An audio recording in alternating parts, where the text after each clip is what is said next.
कह रहे हो दामाद जी? मेरी बेटी काम नहीं करती? अरे मेरी बेटी तो भाग भाग के काम करने वालों में से है। मेरी बेटी में जरा भी कमी नहीं है। दिमाग आपकी माँ का खराब हो रहा है। थोड़ा बहुत अपनी माँ को भी समझाओ। पापा जी मैं क्या झूठ बोल रहा हूँ? और काम काम की बात नहीं है, उल्टा बोलती है मेरी माँ से। बिल्कुल भी सम्मान नहीं करती। बेटा बस अपनी माँ माँ की बात सुनते हो आप। थोड़ा बहुत अपनी पत्नी के ऊपर भी ध्यान दिया करो। आपके पीछे से पता भी है आपकी माँ कैसे बात करती है मेरी बेटी से।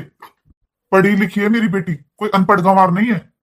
पूरे तो घर का काम करती है, कपड़े लत्ते सब काम करती है। फिर तुम्हारी माँ उसे चार बात सुनाए तो बताओ वो कैसे सुनेगी?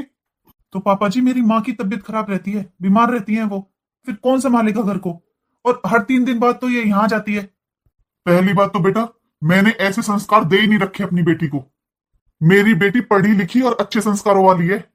और रही बात यहाँ आने की, जब आपके घर में उसका कोई सम्मान नहीं करता, उसकी कोई बात नहीं सुनता, तो फिर वो क्या करेगी?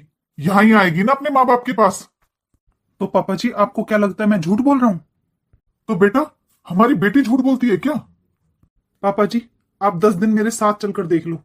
आप रहो वहां पर, फिर देखो वो क्या करती है क्या नहीं।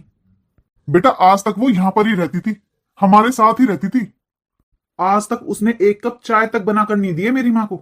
मेरी माँ सुबह की चाय खुद बनाती है, जबकि इतनी बीमार रहती है माँ। कल माँ का सीटी स्कैन कराने जाना था मुझे, लेकिन यहां आ गई। बताओ आप यहाँ क्या इमरजेंसी थी? बेटा शादी से पहले भी तो बनाती होगी ना आपकी माँ, और अब बना ली उसने 2-4 दिन, तो क्या आफत आ गई? इसका मतलब सही कहती है पिंकी। आप मेरे सामने ही उसकी इतनी बुराइयां कर रहे हो, आप क्या साथ दोगे उसका? शादी के बाद कभी खाना खिलाने, कभी घुमाने फिराने, कोई फिल्म दिखाने लेकर गए हो आप उसे बाहर?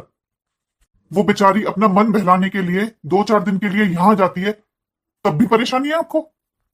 आपके भरोसे पे शादी की है हमने उसकी, आपके भरोसे पर भेजा है उसे वहां पर। मैं तो बस पापा जी ये कह रहा था थोड़ा समझा देते तो।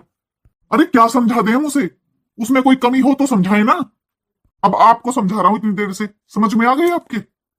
थोड़ा बहुत खुद भी समझो और अपनी माँ को भी समझाओ।